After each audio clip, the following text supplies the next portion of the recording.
اور تیسری بات فرمائی وَلَا تَقْرَبُوا الْفَوَاحِشَ مَا ظَهَرَ مِنْهَا وَمَا بَطَنَ، اور فرمایا کہ بے حیائی سے بچو، بے غیرتی، جس معاشرے میں بے حیائی آتی ہے زنا آتا ہے، زنا آتا ہے نسل تباہ و برباد ہو جاتی ہے، خاندان ٹوٹ جاتا ہے، خاندان بکھر جاتا ہے۔ ہمارے مسائل اور ہیں، ہماری پریشانی ہماری بددیانتی، کھوٹ، جھوٹ کی وجہ سے کچھ نہ کچھ ہمارا فیملی سسٹم پھر بھی موجود ہے، لیکن یورپ تباہ ہو چکا ہے، مغربی ملک تباہ ہو چکے ہیں کہ ان کا فیملی سسٹم ٹوٹ چکا ہے، وہاں نہ کوئی ماں ہے، نہ کوئی باپ ہے، نہ کوئی بھائی ہے، نہ کوئی بہن ہے، نہ کوئی بیٹی ہے، نہ کوئی بیوی ہے، وہ انتہائی کرب کا شکار ہے۔ مجھے ڈاکٹر ملا، میں امریکہ سے آیا ہوا تھا، رائمنڈ ملا، میں نے کہا تم کس چیز کے ڈاکٹر؟ میں بچوں کا ڈاکٹر ہوں، نفسیاتی مریض۔ میں نے کہا ہے بچے بھی نفسیاتی مریض ہوتے ہیں؟ کہ اتنے مریض ہیں کہ میری لسٹ 6 مہینے بعد ڈیٹ ملتی ہے، میری لسٹ میں 6 ماہ بعد اس کا نمبر آتا ہے، اتنے مریض ہیں لائن۔ میں نے کہا اس کی کیا وجہ ہے؟ کہا ماں باپ نہیں ہیں۔ باپ تو ہوتا ہی نہیں ہے، بوائے فرینڈ ہے، جب وہ حمل ہوتا ہے وہ چھوڑ کے بھاگ جاتا، وہ کسی اور لڑکی کو لے لیتا، اکیلی لڑکی بچہ جنتی ہے، پھر اس نے جاب کرنی ہے، اپنا گھر چلانا ہے، تو بچوں کو چھوڑتی ہے، وہاں وہ کیئرنگ بنے ہوئے ہیں ہاؤس، جہاں یہ پورا کاروبار ہے کہ بچوں کو وہاں چھوڑ کے چلے جاؤ، وہاں بچے کے پاس ماں نہیں ہے، باپ نہیں ہے، بہن نہیں ہے، بھائی نہیں ہے، وہ آنکھ کھولتا ہے تو ایک غیر مانوس ماحول میں ہوتا ہے۔ کہا ہم وہاں جہاں یہ بیبی کیئرنگ بنے ہوئے ہیں سینٹر، وہاں دیواروں کے اوپر فوم لگا ہوا ہے، چونکہ بچے ٹکرے مارتے ہیں دیواروں میں، اپنا سر پھاڑ لیتے، تو وہ ہم سے زیادہ تباہ معاشرہ ہے کہ وہاں بوڑھے کی زندگی نہیں ہے، جوان کی زندگی نہیں ہے، عورت کی زندگی نہیں ہے، مرد کی زندگی نہیں ہے، اور یہ وہ یہاں تک پہنچے بے حیائی، عورت کو ننگا کیا تباہ ہو کے، عورت کو مرد کے ساتھ بٹھایا تباہ ہو کے۔ میرے رب نے حد فاصل قرار دیا، عورت الگ جنس ہے، مرد الگ جنس ہے، عورت کے لیے گھر کی زندگی ہے، مرد کے لیے بازار کی زندگی ہے۔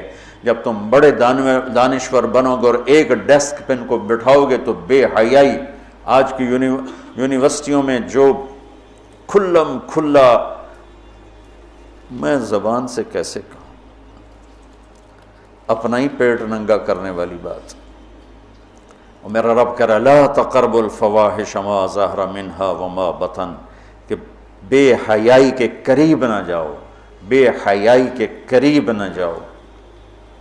کہ اچھا یعنی زنا کے بارے میں اجل لا تقربوا الزنا، یہ نہیں کہا کہ لا تزنوا، زنا نہ کرو، کہا لا تقربوا، زنا کے قریب نہ جاؤ۔ قریب جانے کا کیا مطلب ہے؟ بے پردگی، آوارگی، مکس گیدرنگ، عورتوں کے چھوٹے کپڑے، اور اب جسم کو ننگا کرنا، نمائش کرنا۔ یورپ کی عورت بیچاری کو تو پتہ نہیں ہے، وہ نہ ماں ہے، نہ بیٹی ہے، نہ بہن ہے، نہ بیوی ہے، وہ ایک ٹیشو پیپر ہے، استعمال کر کے پھینک دیا جاتا ہے۔ مغرب کی عورت انتہائی مظلوم ہے، دیکھنے میں وہ نظر آ رہا ہے آزادی نہیں ہے، اللہ کی قسم کربناک زندگی ہے، کربناک زندگی۔ اس لڑکی کا کیا حل ہوگا جو 11 سال کی عمر میں اپنا خاوند ڈھونڈنا شروع کرے اور 20 نوجوان اسے استعمال کر کے پھینکتے چلے جائیں، اس کی کیا زندگی ہوگی؟ اور اس نوجوان کی کیا زندگی ہو جو بیوی کی تلاش میں دھکے کھا مر جائے اور اسے کوئی وفادار لڑکی نہ ملے۔ عورت کو شوہر نہیں ملتا، مرد کو بیوی نہیں ملتی، تو اس لیے وہاں کی نسل گھٹ گئی ہے۔ تو میرا رب کہتا ہے لا تقربوا، لا تقربوا کا مطلب ہے کہ جو چیزیں بدکاری کو ہوا دیتی ہیں وہ ہے مرد عورت کا کھلا اختلاف، عورت کی بے پردگی، اور عورت کا کپڑوں سے باہر آ جانا، مرد پورے کپڑوں میں اور عورتیں ٹانگیں ننگی کرتی جا رہی ہیں، رانیں ننگی کرتی جا رہی ہیں، بازو ننگی کرتی جا رہی ہیں۔ کوئی تو عقل کی بات ہو۔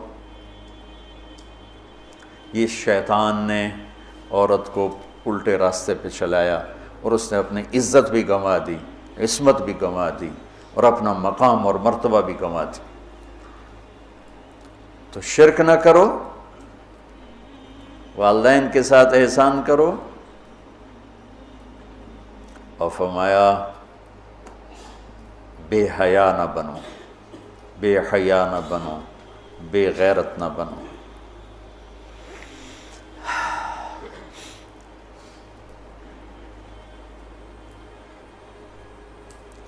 اور لا تقتلوا النفس التي حرم اللہ الا بالحق ذالکم وصاکم بہ لعلکم تعقلون۔ یہاں ایک وصیت پوری ہو جاتی ہے، اور کسی کو قتل ناحق نہ کرو، قتل ناحق۔ من یقتل منکم متعمدا، من یقتل مؤمنا متعمدا فجزاؤہ جہنم خالدا فیہا غضب اللہ علیہ ولعنہ وعد لہ عذابا عظیما۔ اللہ نے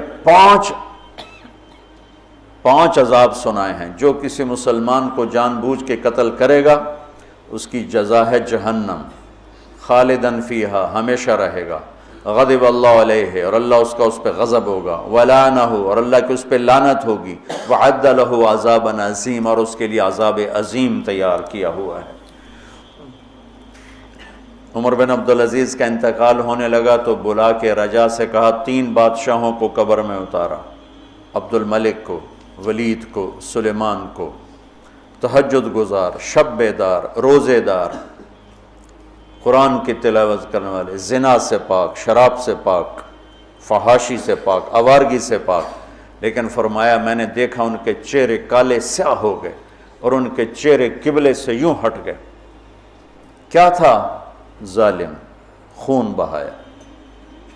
سلیمان کی میت کو قبر کے قریب کیا تو ہلنے لگی، تو اس کے بچوں نے کہا ہمارا ابا زندہ ہے۔ عمر بن عبدالعزیز نے فرمایا زندہ نہیں، عذاب قبر شروع ہو گیا ہے، قبر میں جانے سے پہلے ہی عذاب قبر شروع ہو۔ بل عجل اللہ بالعقوبہ۔ ان کا ایک جرم تھا تینوں کا، ظالم، ظلم، خون پانی کی طرح بہایا۔ تو میرا اللہ کہتا لعنت ہے اس پر جو قتل کرے گا، غضب ہے اللہ کا جو قتل کرے گا، ہمیشہ جہنم میں جلتا رہے گا جو قتل کرے گا، اور عذاب عظیم ہے جو قتل کرے گا۔ تو یہ ذالکم وصاکم بہ لعلکم تعقلون، اللہ تمہیں یہ وصیت کر رہا ہے تاکہ تمہیں عقل آئے۔